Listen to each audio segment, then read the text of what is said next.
Bismillahirrahmanirrahim. Assalamualaikum warahmatullahi wabarakatuh. Halo sahabat sebuah kisah misteri. Kembali lagi bersama saya, Rio Wijaya. Terima kasih untuk sahabat yang telah mendengarkan kisah misteri yang saya ceritakan. Terima kasih juga untuk sahabat yang selalu memberikan dukungan, memberikan support agar channel ini dapat berkembang. Untuk sahabat yang baru bergabung, baru mendengarkan kisah misteri yang saya ceritakan, sahabat boleh mengklik tombol subscribe dan jangan lupa aktifkan notifikasi loncengnya agar tidak ketinggalan video-video sebuah kisah misteri selanjutnya. Sahabat juga bisa memfollow akun Instagram saya Rio.Wijaya91 karena di Instagram saya sering live untuk menceritakan kisah-kisah misteri. Dan di sebuah kisah misteri kali ini saya akan menceritakan sebuah kisah yang saya hindari sebenarnya untuk saya ceritakan. Karena kalau saya menceritakan kisah tentang teror kuntilanak, di sini saya memiliki trauma yang cukup mendalam karena di beberapa video sebelumnya saya sudah beberapa kali menceritakan kisah teror kuntilanak. Di setiap video saya menceritakan kisah teror kuntilanak, saya mengalami sesuatu kejadian yang sulit untuk diceritakan. Semoga malam ini tidak terjadi kejadian-kejadian yang seperti dulu lagi, dan insya Allah saya akan menceritakan sebuah kisah tentang teror kuntilanak. Seseorang di tahun 2018 mendapatkan rezeki nomplok setelah mobilnya ditumpangi oleh sosok kuntilanak. Jadi, bagaimana kisahnya? Simak hanya di sebuah kisah misteri.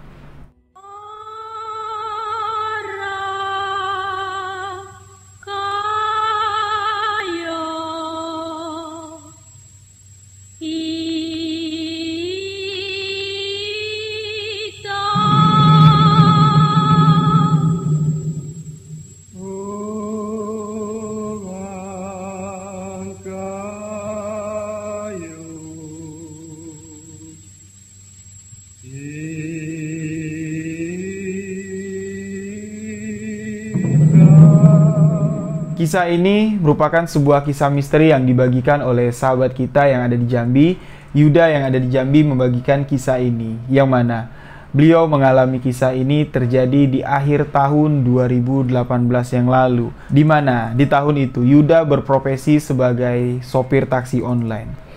Yuda di sini membagikan pengalaman yang cukup mengerikan bagi saya, dan di sini juga Yuda mengatakan setelah kejadian yang cukup mengerikan ini terjadi kepada dirinya, Yuda seolah-olah mendapatkan rezeki nomplok. Jadi ceritanya begini, di akhir tahun 2018, Yuda yang pada saat itu berprofesi sebagai sopir taksi online mengalami sebuah kejadian yang cukup menegangkan. Yuda yang mengendarai sebuah mobil Avanza. Di tahun 2018, ya seperti biasalah, dia narik tuh dari jam 11 siang sampai tengah malam, yang mana rutenya kalau Yuda nih di jam 12 ke atas ya, dia sering melewati salah satu daerah yang ada di Jambi yang dikenal atau yang disebut oleh warga Jambi itu Taman Rimbo. Taman Rimbo itu adalah sebuah kebun binatang yang sudah lama sekali. Bahkan lokasi tempat kebun binatang ini banyak sekali memiliki kisah-kisah misteri. Konon katanya, lokasi kebun binatang ini juga salah satu tempat yang angker yang ada di Jambi. Nah, lokasi kebun binatang sekarang itu sangat dekat sekali dengan Bandara Sultan Taha yang ada di Jambi. Di jalan itu, dari kebun binatang Taman Rimbo ini, untuk sampai ke Bandara Sultan Taha Jambi itu jaraknya nggak jauh. Palingan ya sekitar 1 kilo lah jaraknya dari Taman Rimbo atau kebun binatang ini sampai ke Bandara Sultan Taha. Dan di jalan lurus itu banyak sekali kalau malam minggu anak-anak muda pada ngetes motor ya, trek-trekan lah bahasa kerennya. Nah, kejadian pada malam itu hari Kamis, tepatnya pada malam Jumat. Sebelum kejadian ini terjadi, Yuda ini sama sekali nggak punya firasat, sama sekali nggak punya feeling kalau malam itu, di malam Jumat itu, dia bakal mengalami sebuah kejadian yang sangat mengerikan sekali. Setelah Yuda mengantarkan salah satu penumpangnya ke daerah Teho, kurang lebih sekitar jam setengah 12 malam, Yuda nih iseng melewati daerah Taman Rimbo menuju ke Bandara Sultan Taha Jambi. Niat Yuda, dia mau muter ke arah Talang Bakung, karena di daerah Talang Bakung itu ada sebuah karaoke yang biasanya Kalau di jam 12 sampai jam 2 dini hari lah, itu banyak orderan taksi online itu banyak di sana. Jadi setelah dari Teho memang searah ya jalannya. Yuda ini melewati jalan lurus yang mana jalan itu sangat sepi sekali. Jalan yang sangat lurus, sangat sepi sekali. Sampailah Yuda ini di perempatan jalan ya, antara mau belok kiri ke Taman Rimbo, belok kanan itu mau ke Bandara Lamo, dan kalau lurus itu menuju ke arah Bandara Sultan Taha Jambi. Nah, di perempatan jalan itu Yuda ini melihat ada seorang wanita menggunakan pakaian putih. Tapi di sini dari penglihatan Yuda pada malam itu, Yuda sama sekali nggak nyangka kalau sosok wanita itu adalah makhluk halus. Jadi dari penampilannya, wanita itu menggunakan pakaian dress putih. Pakaian itu lewat lutut sedikit lah dressnya itu, dengan rambut yang rapi. Memang rambutnya terlihat panjang, dengan wajah yang ya, kalau Yuda melihat pada malam itu, penampilan wanita itu dari raut wajahnya putih, matanya agak sipit yo, seperti cewek-cewek Chinese lah. Nah, Yuda sama sekali nggak curiga kalau sosok itu adalah sosok makhluk gaib. Tiba-tiba Yuda ini diberhentikan. Cewek itu melambaikan tangan, dan Yuda pun di sini mengabaikan. Awalnya Yuda lewat, melewati cewek itu sampai di dekat bundaran. Pas di depan bandara, Yuda ini berpikir, sekarang udah hampir jam 12 malam. Kasian cewek itu yo nyari tumpangan. Nah, di sini Yuda berpikir kalau mau memberikan tumpangan kepada wanita yang memberhentikannya tadi, Yuda pun mutar di bundaran. Mutar lagi, tapi di sini aneh Yuda bilang, ketika dia di jalur 2 ya, jalur arah mau ke arah Talang Bakung dan arah sebaliknya, itu ada trotoar pembatas jalan. Nah, ketika Yuda balik arah, dia melihat ke arah cewek yang memberhentikannya, itu sama sekali nggak ada orang. Cewek itu menghilang nggak tahu kemana. Yuda berpikir, mungkin dia udah dapat tumpangan kali ya, atau dia jalan kaki. Terus Yuda ini muter lagi. Di ujung jalan, di putaran, dia muter lagi, mau kembali menuju ke arah Talang Bakung. Nah, pas sampai di mana Yuda melihat cewek yang pertama kali memberhentikannya, pas di depan pintu gerbang Taman Rimbo tadi, tiba-tiba cewek itu muncul lagi. Nah, Yuda pun di sini memberhentikan mobilnya, buka kaca, nanya sama cewek itu, Mbak mau kemana? Biar saya anterin. Nah, wanita itu mengatakan, Bang, kalau boleh aku mau numpang. Aku mau ngongkos, aku nggak punya duit. Boleh ndak aku numpang sampai ke jalan yang ramai? Nah, Yuda di sini mengatakan, ya nggak apa-apa lah. Mbak, arah tujuannya kemana? Wanita itu cuma mengatakan, antarkan dia ke tempat yang ramai. Lantas di sini Yuda pun ngebukain pintu. Nah, pintu depan yang dibuka sama Yuda, wanita itu pun masuk duduk di bangku penumpang pas di samping sopir. Yuda pun kembali menjalankan mobilnya. Nah, dari tempat Yuda naikin wanita ini, yang mana wanita itu mengatakan dia mau numpang. Wanita itu ngomong baik-baik, kalau dia nggak ada duit buat ngongkos, tolong antarkan dia ke tempat yang ramai. Yuda pun menjalankan mobilnya ya. Sesampainya Yuda di bundaran, pas di depan bandara, Yuda pun belok menuju ke arah Talang Bakung. Nah, di tengah jalan, Yuda ini di dalam hatinya pengen nanya ya, Mbak nih dari mana? Nama Mbak siapa? Kok bisa Mbak tengah malam kayak gini, ada di tempat sepi kayak gini tuh ceritanya gimana? Tapi seolah-olah mulut Yuda nih ya, nggak bisa mengucapkan sepatah kalimat pun. Dia cuma bisa melirik ke arah wanita yang duduk di sampingnya. Yuda mengatakan, wanita itu duduk sangat sopan sekali. Dengan duduk kaki ya dirapetin kayak gini, tangannya di atas pahanya begini, dan wanita itu hanya menatap kosong ke depan. Nah, di mobil itu ya, Yuda ini adalah seorang driver online ya, driver taksi online. Yuda mengatakan aplikasi taksi online yang ada di handphonenya, yang ditempelkan di dashboard mobilnya itu, ketika wanita itu naik, tiba-tiba aplikasi itu ngeblank. Yuda nggak ngerti, map yang ada di dashboard mobilnya itu, di aplikasi itu sama sekali nggak bergerak. Yuda cuma berpikir, mungkin kuota internetku habis. Lantas di sini Yuda pun terus ya nganterin wanita itu ke tempat ramai, yang mana niat Yuda ini mau menurunkan wanita itu yo di sekitaran daerah Talang Bakung lah ya, di jalan raya yang memang di daerah Talang Bakung itu di jam-jam malam itu nggak pernah sepi, karena itu adalah jalan lintas yang cukup padat. Nah, di tengah perjalanan Yuda yang nggak bisa ngomong apa-apa, niat hatinya sudah ingin bertanya kepada wanita yang duduk di sampingnya, Yuda di sini mencium aroma yang menurutnya ya nggak pernah lah dia cium parfum cewek kayak gitu. Yang dicium sama Yuda aroma wangi bercampur aroma amis. Nah, aroma wangi yang dikatakan Yuda di sini itu hampir-hampir mirip kayak kembang melati dengan kembang kenanga. Itu sangat menyengat sekali. Tapi setelah Yuda ini mencium aroma wangi, ya, di ujung aroma wangi yang dicium sama Yuda ini tiba-tiba sekelibat kayak ada aroma amis.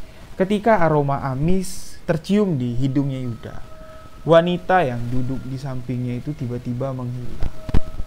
Nah, Yuda di sini memberhentikan mobilnya. Dia turun dari mobil, dia duduk di trotoar, dia beristighfar. Astagfirullahaladzim, ya Allah. Dia kebayang-bayang terus dengan sosok wanita yang duduk di sampingnya. Kok aku gak sadar kalau wanita yang duduk di sampingku itu bukan manusia.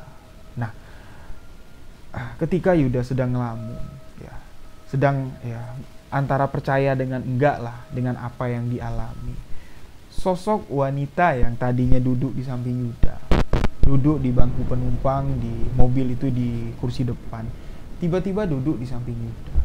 Di atas trotoar di tempat Yuda yang sedang ngelamun, tiba-tiba cewek itu duduk, menoleh ke arah Yuda dan mengatakan, "Bang, terima kasih bang, abang orang yang baik." Ya, ketika wanita itu mengucapkan terima kasih kepada Yuda, barulah di sini Yuda melihat kalau sosok wanita yang tadinya dilihat cantik oleh Yuda, wanita yang memiliki wajah putih pucat, matanya sipit, yang dikira sama Yuda kalau ini adalah wanita yang keturunan atau berdarah Tionghoa ya, cewek Chinese kata Yuda, itu bukan manusia. Yuda melihat kalau bagian pipi itu udah cekung, bagian matanya itu ada lingkaran hitam dan di bawah matanya itu kayak ada darah. Dan Yuda di sini sadar kalau sosok yang dilihatnya itu adalah sosok kuntilanak. Yuda di sini mengucapkan istighfar, membacakan ayat kursi, dan sosok itu pelan-pelan menghilang dari hadapan Yuda. Wanita yang tepat duduk di samping Yuda, yang menatap Yuda dengan wajah yang menakutkan itu seperti bayangan. Perlahan mulai redup, dan seketika menghilang. Nah, setelah Yuda sudah sedikit agak tenang, Yuda pun di sini naik lagi ke atas mobilnya, menjalankan mobilnya, dan Yuda kembali mengecek Google Map, aplikasi taksi online yang ada di dashboard mobilnya.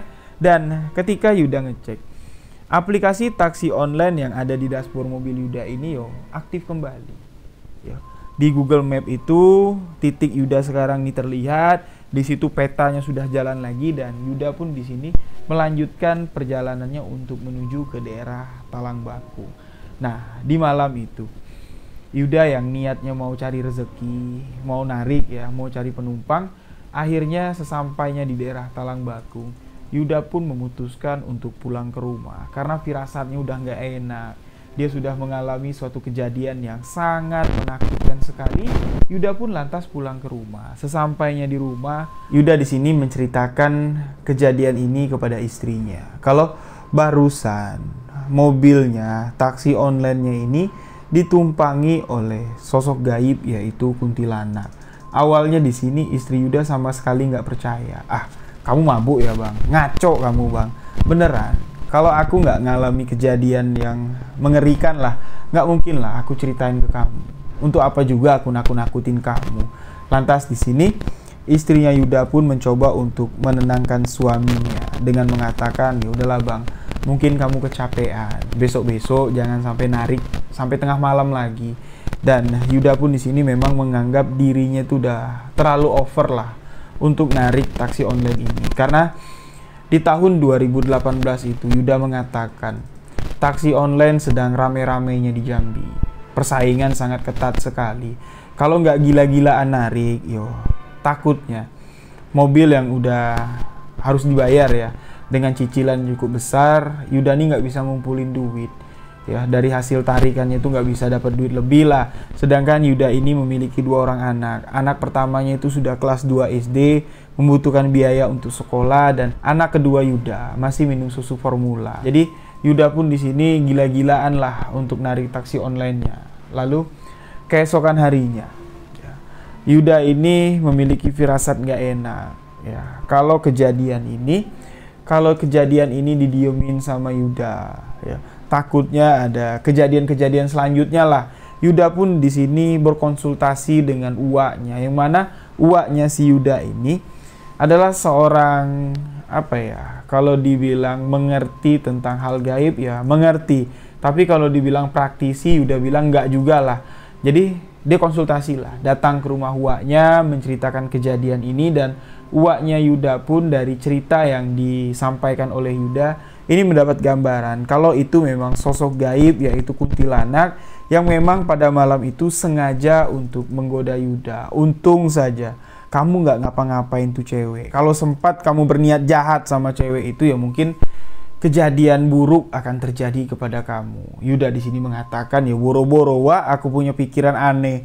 Aku nyium aroma wangi dengan aroma amis itu aja aku udah nggak kepalang lagi takutnya, Yuda bilang. Ya syukurlah, uaknya bilang. Dan uaknya Yuda mengatakan di sini, menurut kepercayaan ya, atau menurut cerita-cerita dari orang-orang tua dulu di kampungnya, kalau ada kendaraan, ada mobil, ada motor, itu ditumpangi oleh sosok gaib atau ditumpangi oleh sosok kuntilanak, itu bisa mendapatkan kesialan. Jadi uaknya Yuda menyarankan kalau mobil kamu tuh dimandiin kembang aja lah, biar uak bantu, uak doain, mudah-mudahan sosok gaib itu tidak bawa bala kepada kamu. Takutnya gini, kalau sosok itu membawa energi negatif, kamu bisa dapat bala, kamu bisa celaka di jalan, yo. Takutnya keselamatan kamu yang terancam. Yuda yang mendengar apa yang disampaikan uaknya, ya otomatis dia takut lah. Siapa juga yang mau tiba-tiba di jalan mobilnya kenapa-kenapa, istilahnya yo kasar ngomongnya lah ya, mobilnya kecelakaan, yo Yuda di sini mengatakan kepada uaknya, yo terserah uak lah, mau dimandiin kembang setaman, mau didoain, yo terserah lah uak, yang penting aku bisa terlepas dari gangguan makhluk gaib kuntilanak ini. Nah, uaknya Yuda pun mempersiapkan kembang setaman dengan beberapa alat-alat yang lain. Mobilnya pun dimandikan dengan kembang setaman dengan dibacakan doa-doa. Lalu setelah mobil itu dimandikan oleh si uak, Yuda pun hari itu narik, tapi dia nggak sampai malam. Keesokan harinya, tepatnya di hari kedua setelah Yuda mengalami kejadian bertemu dengan sosok kuntilanak yang numpang di taksi online-nya, Yuda ini merasa kalau taksi online ini gacor sekali, orderan banyak sekali, dan orderan yang diterima oleh taksi online Yuda ini jarak tempuhnya itu jauh dengan nominal bayaran yang cukup tinggi sekali.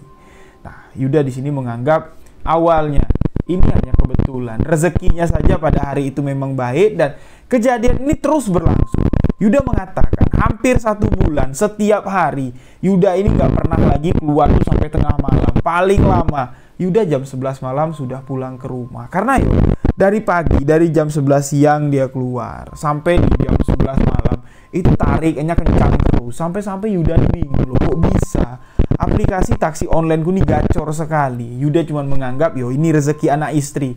Namun di sini ini ada sangkut pautnya dengan sosok kuntilanak yang numpang taksi online Yuda. Beberapa malam, teman-teman Yuda ini melihat kalau di dalam taksi online Yuda ini, itu ada sosok gaib yang ada dalam mobil tersebut. Jadi, yang namanya taksi online, kalau sedang nunggu orderan ya, khususnya kalau di Jambi, mereka tuh sering mangkal kalau nggak di dekat mall, mereka tuh sering nongkrong di dekat tempat-tempat hiburan malam atau tempat-tempat karaoke kayak gitulah. Nah, pada suatu malam, kurang lebih sekitar jam setengah 10 malam lah, Yuda yang baru sampai, gabung lah dia sesama dengan kawan-kawan taksi online-nya, dan salah satu teman taksi online Yuda mengatakan, itu penumpang kamu nggak kamu anterin dulu? Penumpang yang mana? Itu di belakang kamu bawa cewek. Loh, mobilku kosong. Itu coba kamu lihat. Itu ada cewek pakai baju putih, rambut panjang, duduk di belakang, itu siapa? Yuda dengan kawan-kawan yang lain pun penasaran. Mereka pun mendekati mobil, dan di dalam mobil itu memang terlihat seperti ada bayangan. Tapi wajahnya tidak terlihat jelas, dan ketika mereka mendekati mobil itu lebih dekat lagi untuk memastikan sosok itu benar-benar cewek atau cuman bayangan, seketika sosok itu pun menghilang. Yang menyaksikan kejadian ini bukan 1-2 orang. Teman-teman Yuda yang sedang nongkrong di sana, semuanya melihat kalau bayangan itu memang benar-benar ada.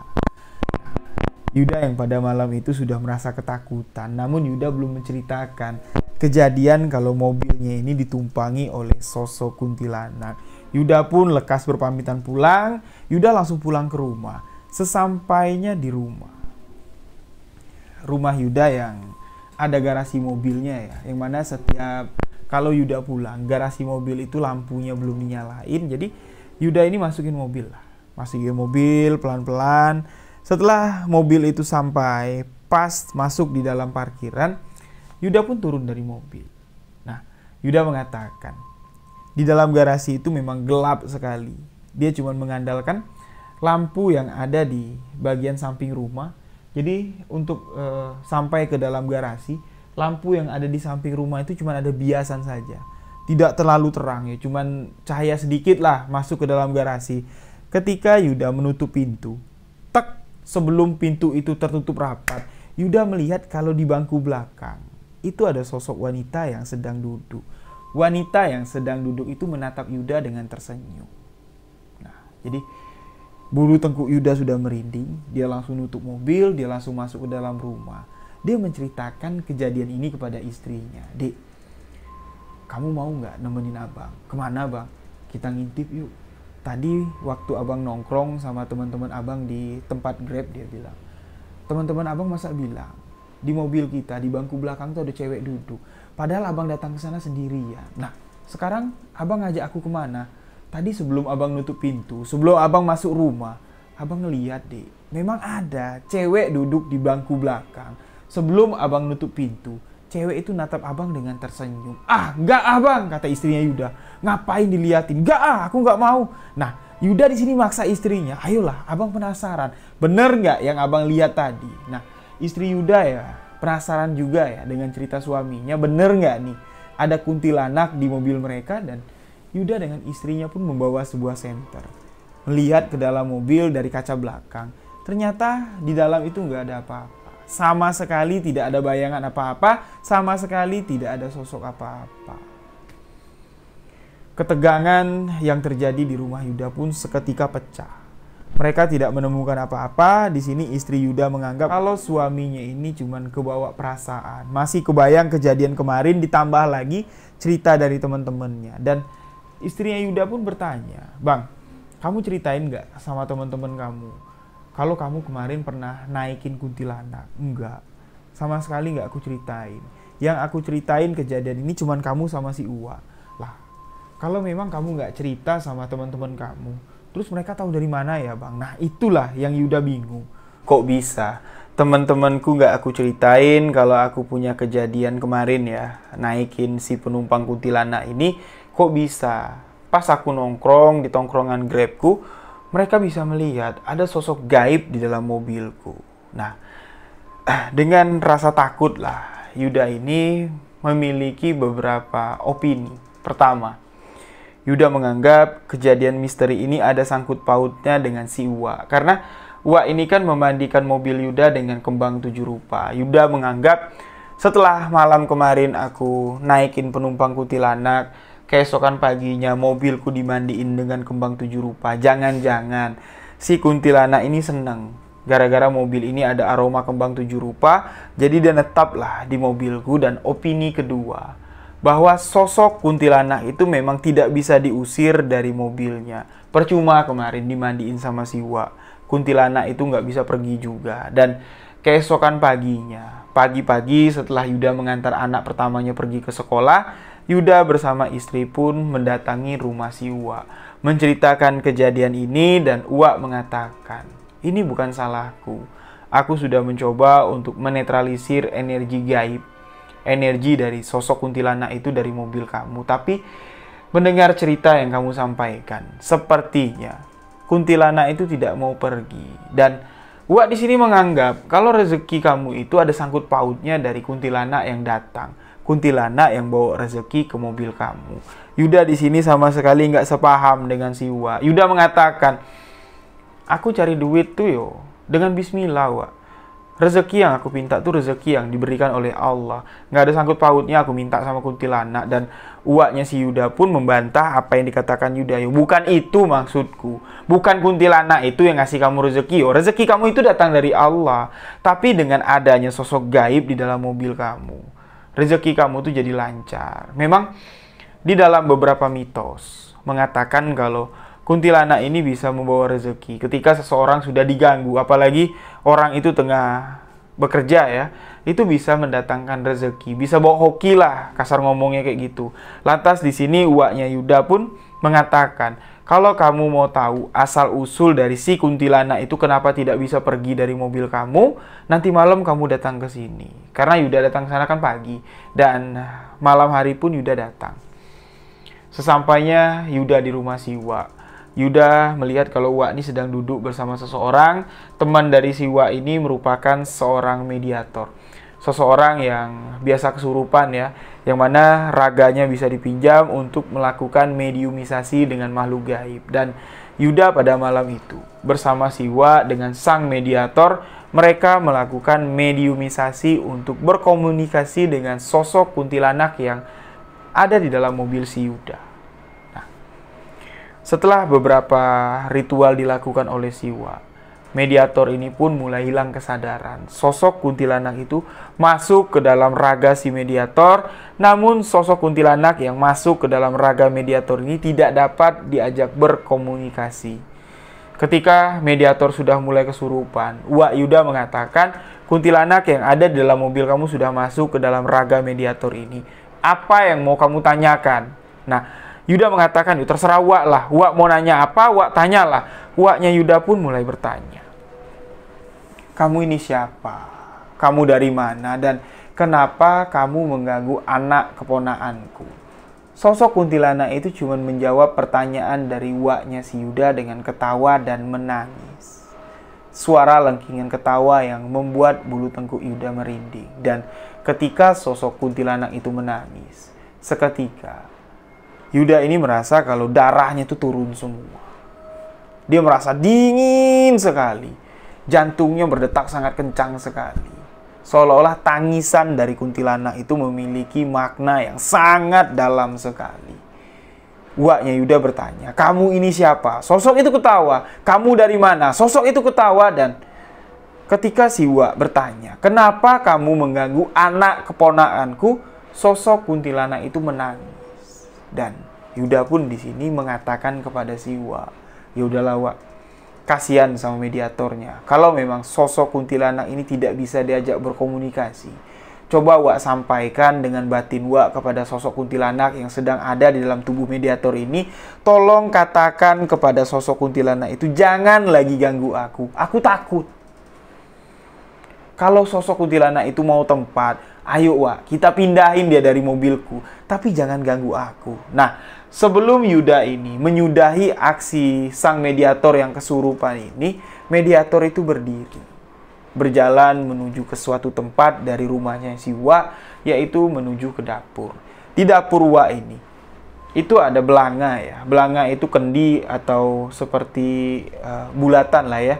Bulatan yang terbuat dari tanah liat, di dalamnya ada air yang biasa air itu ditampung untuk ngambil wudhu ya.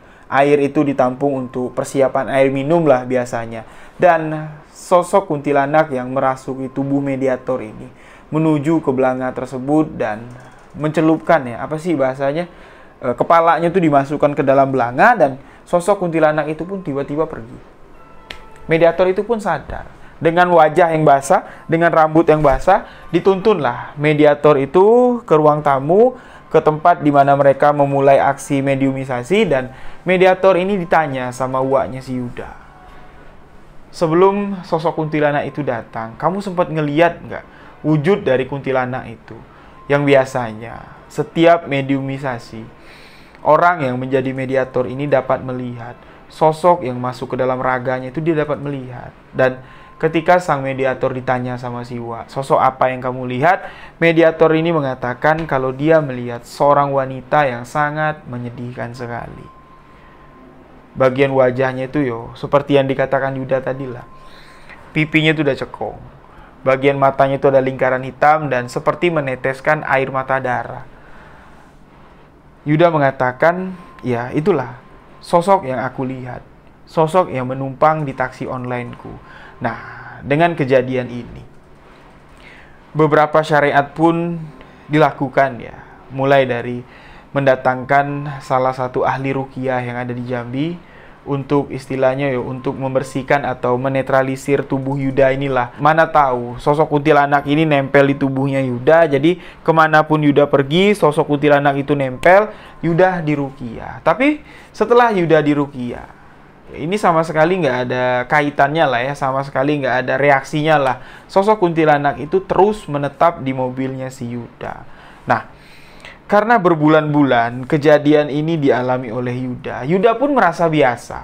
Yuda sama sekali udah nggak takut lagi ketika dia nyetir malam-malam. Di kaca spionnya itu dia melihat kalau ada bayangan putih. Sosok wanita yang duduk di bangku belakang, Yuda ini udah nggak ngerasa asing lagi. Dan Yuda pun cuma mengatakan di dalam hati, kalau kamu mau numpang, kamu bilang, kamu mau numpang sampai mana biar aku anterin. Cuman itulah yang ada di dalam batin Yuda, yang ingin disampaikan Yuda kepada sosok gaib yang ada di belakang. Nah, jadi nggak tahu kenapa ya. Pada suatu malam, kurang lebih jam 10 malam Yuda bilang, dia nggak ada penumpang, tapi dia iseng. Dia ingin lagi mengulang kejadian yang dulu ketika dia bertemu dengan sosok kuntilanak itu. Dia kembali lagi ke arah bandara, ya, ke arah Taman Rimbo. Dari Teho dia masuk. Ya. Di jam 10 malam itu jalan masih sedikit ramai lah. Karena arah dari bandara cukup ramai, arah dari Talang Bakung cukup ramai. Yuda pun melewati jalan itu sangat pelan sekali. Mobilnya dibawa pelan sambil Yuda melihat ke kiri ya, ke arah Taman Rimbo itu. Yuda di sini penasaran, sebenarnya sosok itu berasal dari mana. Ketika Yuda sampai di depan gerbang Taman Rimba atau di kebun binatang tersebut, Yuda memarkirkan mobilnya, Yuda mematikan mesin mobilnya, Yuda turun dari mobil. Ya. Dia ngeluarin sebatang rokok di depan kap mobilnya. Yuda berdiri sambil merokok. Dia ingat sosok kuntilanak itu naik ke taksi online-nya di situ. Ya, tepat di tempat Yuda berhenti sekarang, dan sambil merokok Yuda ini di dalam hati ya, mengatakan di dalam hati, kalau tempat kamu di sini, sekarang aku di sini nganterin kamu pulang. Aku minta sama kamu jangan ganggu aku lagi. Nah, Yuda mengatakan ini dengan refleks. Dia nggak ada dapat saran dari siapa-siapa karena dia sudah merasa lelah. Walaupun dia sudah terbiasa, tapi batinnya lelah. Karena was-was, takutnya apa yang dikatakan si Wak kalau sosok kuntilanak ini bisa bawa rezeki. Tapi Wak juga mengatakan kalau sosok kuntilanak ini bisa membawa petaka. Yuda di sini khawatir kalau mobilnya ini sempat kecelakaan lah ya, gara-gara energi negatif, dan Yuda di sini mengatakan dengan ikhlas ya kepada sosok gaib yang ditemuinya di tempat itu, ya tolonglah, aku punya anak bini, anakku 2 kecil-kecil. Kalau kamu mau ngikutin aku, ya jangan di mobilku. Dan setelah Yuda mengatakan hal tersebut, keesokan harinya, setiap Yuda narik malam ya, Yuda ini nggak pernah lagi melihat ada bayangan putih atau bayangan seorang wanita yang duduk di belakang mobilnya. Nah, kejadian ini terjadi di tahun 2018 dan kejadian ini dialami Yuda kurang lebih hampir 3 bulan. Memang selama 3 bulan, selama sosok kuntilanak itu berada di dalam mobil si Yuda, mobilnya itu gacor sekali. Aplikasi taksi online-nya itu memang gacor sekali. Setelah sosok itu nggak ngikutin Yuda, ya memang rezekinya ada, tapi nggak segacor dulu Yuda bilang. Nah, jadi kejadian ini merupakan kejadian yang cukup mengerikan dan Yuda juga mengatakan ini ada rezekinya. Nah, jadi demikianlah sebuah kisah misteri yang dibagikan oleh sahabat kita Yuda. Sebenarnya kisah ini sudah lama dikirimkan oleh sahabat kita Yuda yang ada di Jambi, tapi saya belum berani membawakannya karena di awal tadi saya katakan cerita ini cerita yang cukup sensitif sekali. Setiap saya menceritakan kisah teror kuntilanak, di sini pasti saya merasa ada yang aneh. Seperti di beberapa video saya sebelumnya, ketika saya menceritakan sosok kuntilanak, pernah saya katakan setelah saya take menceritakan sosok kuntilanak tepat di hari Jumat ya, di malam Jumat ya tepatnya, Saya selesai take itu sekitar jam 2 dini hari. Nah, selesai take ya, di rumah pijoan yang sahabat-sahabat tahu sendirilah. Rumah pijoan itu rumah tua, rumah papan, ya cukup creepy lah kalau saya bilang. Saya di sana tinggal berdua doang sama bapak saya. Setelah saya selesai take, saya mau ke sumur, mau buang air kecil ya. Jalanlah saya buka pintu belakang, mau ke sumur yang mana jarak dari pintu belakang ya menuju sumur itu nggak terlalu jauh lah, palingan 5 meter. Tapi di situ memang nggak saya pasangin lampu, gelap. Nah, ketika saya sedang buang air kecil, saya diketawain sama sosok kuntilanak. Dan sosok kuntilanak yang ngetawain saya itu wujudnya jelas sekali terlihat. Dia sedang ada di bubungan atap, ya, di talang air di dekat genteng. Dia berdiri. Kalau saya lihat pada malam itu sosoknya wajahnya kayak wajah wanita, rambut panjang, tapi ukuran badannya atau bentuk badannya itu kalau dibilang sebesar kucing, lebih besar dari kucing, tapi kalau dibilang sebesar anjing ya, lebih kecil dari anjing. Warnanya putih.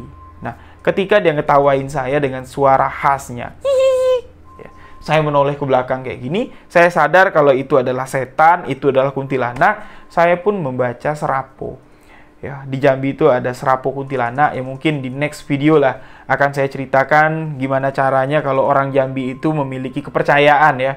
Kalau baca serapo atau baca-bacaan yang bisa ngusir kuntilanak, kuntilanak itu bisa pergi, dan ada juga bacaan yang bisa memanggil kuntilanak. Mungkin di next video saya akan ceritakan. Saya bacalah serapo kuntilanak, saya bacakan surat Al-Fatihah, dan di dalam hati saya mengatakan, saya membentak dalam hati, pergi kamu setan. Sosok kuntilanak itu berlari seperti kucing ya, berlari di atas seng itu terdengar, di atas talang air itu terdengar suara kakinya, tapi langkahnya itu nggak banyak, tiba-tiba menghilang. Dan ketika dia menghilang, yang saya lihat itu dia terbang seperti burung. Itulah sosok kuntilanak yang saya lihat. Dan di beberapa video ketika saya menceritakan teror kuntilanak, sosok itu selalu hadir. Nah, di malam ini ketika saya menceritakan kisah ini, kamera yang biasa saya gunakan untuk merekam, ini biasanya bisa merekam dengan durasi 3 jam lebih. Tapi nggak tahu kenapa di malam ini, videonya terhenti. Di bagian pertama terhenti di menit 19. Dan tadi setelah record lagi ya, dari terhenti di menit ke-19, dari menit 1 terhitung ke menit ke-10 mati lagi. Dan tadi barusan mati lagi. Ini sudah 3 kali kameranya mati-mati, kameranya putus-putus, wallahu alam nggak tahu kenapa, dan ini sama sekali tidak pernah terjadi di kamera yang baru saya gunakan ini. Nah, jadi makanya dari kemarin saya malas sekali untuk menceritakan teror kuntilanak. Nah, untuk menyambung cerita ini ada satu lagi, kisah teror kuntilanak yang terjadi di Jambi. Nah, kisah ini memang singkat, makanya saya gabungkan dengan cerita ini. Cerita ini dibagikan ibu saya. Nah, ibu saya pernah menceritakan kejadian ini sekitar tahun 80-an yang lalu, yang mana yang mengalami kejadian ini adalah seorang sopir angkutan. Nah, pada suatu hari, dia ini dapat orderan ya, mobil pick-up-nya itu untuk mengantarkan barang-barang pindahan. Dari kota Jambi, orang ini berniat untuk pindah ke salah satu daerah yang ada di Kabupaten Batanghari, yaitu di daerah Bulian. Jarak dari kota Jambi untuk menuju ke daerah Bulian ini itu sekitar 2 jam, 2 jam setengah lah. Nah, dia berangkat sore hari, kurang lebih sekitar jam 5 sore. Barang-barang pindahan ini sudah dimuat di mobil pick-up itu. Dia berangkat dengan seorang kenek. Mereka berangkat cuma berdua, sampailah ya dengan perjalanan kurang lebih 2 jam setengah, sampailah di tempat tujuan setelah barang dibongkar di jam 9 malam. Si sopir dan kernet ini berangkat lagi menuju kota Jambi. Nah, di tengah-tengah perjalanan, ya, mereka ini melewati sebuah jembatan. Dan kalau kami orang Jambi mengatakan jembatan ini jembatan Mas namanya. Jadi dia melewati jembatan Mas itu sudah sekitar jam 10 lewat, hampir jam 11 malam. Jadi ketika dia melewati jembatan Mas, dia melihat ada seorang ibu-ibu menggunakan pakaian putih, rambutnya itu diikat ke belakang. Memang rambutnya panjang, tapi diikat ke belakang seperti ini. Dan ibu-ibu itu melambaikan tangan, memberhentikan mobilnya seperti meminta tumpangan. Nah, orang ini kan mau menuju ke Jambi, mobilnya kosong, dan dia melihat ada seorang ibu-ibu Walaupun ibu-ibu lah dia bilang, malam-malam kayak gini kesian juga ngelihatnya. Apalagi dia cuma berdua sama kernet doang. Niat hati tuh udah sedikit nakal. Dia melihat, ibu-ibu cantik juga dia bilang. Jadi mobilnya dihentikan, si kernetnya turun lah, menanyakan kepada si ibu-ibu. Ibu mau kemana, Bu? Mau ke Jambi, saya mau numpang. Jambinya di mana? Pokoknya arah ke Jambi, dia bilang. Yaudah, masuklah, duduk di depan, biar saya duduk di belakang, kata si kernetnya ini. Tapi si ibu-ibu itu mengatakan, nggak apa-apa, saya duduk di belakang saja. Nah, jadi sang sopir pun mengatakan kepada si kernet, ya udahlah, kalau ibu-ibunya nggak mau duduk di depan, kamulah duduk di depan, biarlah dia duduk di belakang. Jadi mobil itu jalan lagi lah, dari Jembatan Mas menuju ke kota Jambi. Selama di perjalanan, si sopir ini memperhatikan spion. Melihat ibu-ibu yang duduk di belakang itu, duduknya si ibu-ibu ini membelakangi sopir. Jadi, yang kelihatan itu cuma punggungnya doang. Wajahnya menghadap ke belakang. Dari Jembatan Mas itu menuju ke kota Jambi. Si sopir ini selalu memperhatikan si ibu-ibu itu. Dia bawa mobil, sesekali dia melihat ibu-ibu itu masih ada. Sesekali dia melihat ibu-ibu itu masih ada. Sampailah mereka di kota Jambi. Tepatnya di daerah kuburan Cino, kalau kami Jambi bilang. Jadi ada pemakaman etnis Tionghoa Kalau kami orang Jambi bilang kuburan Cino, pas di jalan lurus di depan kuburan Cino. Sosok ibu-ibu itu tiba-tiba menghilang. Sedangkan si sopir ini sedang memacu kendaraannya dengan kecepatan yang sangat tinggi sekali. Secara logika, ibu-ibu itu nggak mungkin melompat. Kalau dia melompat, resikonya pasti akan mati. Dan kok bisa ibu-ibu itu tiba-tiba menghilang? Dia pun menghentikan mobilnya, nyuruh si kernetnya ini turun. Karena dia nggak berani turun. Dan si kernet mengatakan, iya bang, ibu-ibu itu udah nggak ada lagi. Sopir ini mengatakan kepada kernetnya, kamu perhatikan nggak tadi dari jalan?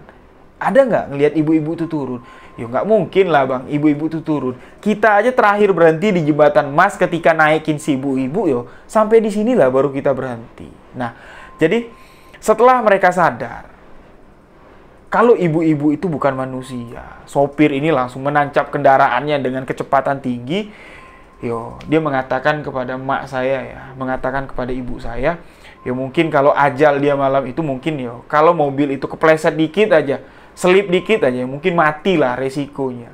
Mobil L300 yang dikendarai itu gasnya sampai mentok, digas sama dia dengan kecepatan yang sangat tinggi sekali karena dia ketakutan.